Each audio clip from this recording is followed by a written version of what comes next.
Assalamu alaikum урматтуу эже сиңдилер, апалар. Видеобуздун кеңири таркалышы үчүн лайк басууну унутпаңыздар. Пайгамбар саллаллаху хадисинде айтып өтөт, себепчи болуу таркатканга барабар деп. Иншалла сиздер дагы жооп ажырларга ээ болосуздар.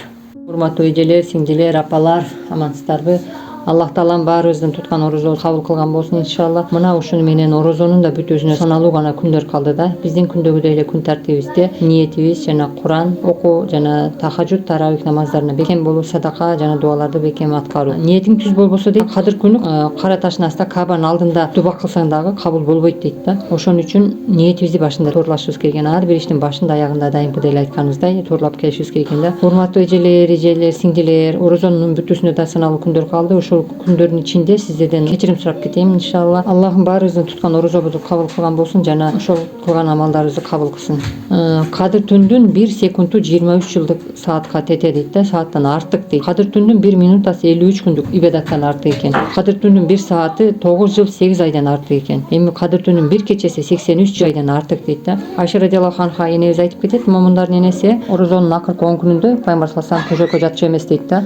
Жана өзүнүн үй бүлөсүндө балдарыны ошол ибадатка жумшачу дейт да. Ошол ибадатты толук өткөргөнгө аракет кылчу дейт. Жана дагы бир хадисинде айтат пайгамбар саллаллаху алейхи вассалам, ким дейт ошол ыйман келтирген акыбалда дейт да, жана ошол кадыр түнүн экенине ишенип сообунан үмүт этип Аллахка ибадат кылса дейт, Аллах таалам анын күнөөсүн өткөндөгү күнөөлөрүн кечирет дейт да. Ошон үчүн бул биздин акыркы 10 күндүк Аллах менен так байланышып, Аллах менен түз байланыша турган күндөр экен иншалла. Эми дейт кимде ким ошол кадыр түндө Аллахка ыйман келтирип, Аллахтын алдында түнү менен ибадат кыла турган болсо, дуада боло турган болсо, ошол адамга 83 жылдык ибадаттын толук ибадат кылганын сообу жазылат деп айтат го. Расулуллах салам ошол кадыр түндө так кайсыл күн экенин айтуу үчүн сахабалардын алдына чыгат. Ошондо чыкканда эки сахаба урушуп жаткан болот да. Экөөнүн урушканын көрүп пайгамбар саллаллаху алейхи вассалам жанагы кайсы күн кадыр күн экенин унутуп калды да. Ошондо пайгамбар саллаллаху алейхи вассалам айткан экен да, хадисинде айтат мазмунунда. Мен силерге дейт кадыр түндө айтмакка чыктым эле дейт. Эми экөөңөрдүн урушуңардан дейт мен унуттуруп койду Аллах таала дейт. Эми акыркы 10 күндүн так күндөрүндө издегиле деп айткан экен да. Алымдарыбыз айтат ошол акыркы 10 күндүн так күндөрүнүн ошол 27 түнү жакыныраак деп айтылат да. Ошон үчүн акыркы 10 күндөрүндө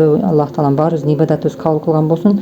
Жана да пайгамбар саллаллаху алейхи вассалам хадисин мазмунда айтат, дуа менен өткөргүлө дейт да. Кайсы бириңердин дуаңар дейт периштелердин аминине туура келип калган болсо, ошол дуа сөзсүз эки дүйнөлүк рахматы менен берилет дейт да. Ошон үчүн перзенттерибизге дуа кылалы, балдарыбызга, биздин кийинки зурияттарыбыз кандай аалым болуп калышына, кандай карылар болуп чыгышына, балким биздин дуаларыбыз өбөлгө болуп калат да. Ошон үчүн ошол кадыр түндө ушул дуаны кылсак өтө жакшы болот экен да. Аллахума иджанни мухиммас салати ва мин зурияти такаббал дуа. Бул Ибрахим алейхиссаламдын балдарына кылган дуасы да. Ошол Ибрахим алейхиссалам балдарына дуа кылды. Ошол Ибрахим алейхиссаламдан калган урпактары бүт бары илимдүү да. Бул пайгамбар Мухаммад саллаллаху алейхи вассалам да ошо Ибрахим алейхиссаламдын урпактарынан чыккан иншалла.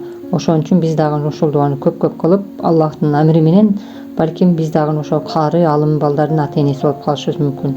Сиздер да биздер да Алланын астында иншалла дуабыз кабыл болушуна толук ыйман менен отуралы ушул күндө. Аллахым баарыбыздын кылган ибадатыбызды кабыл кылсын.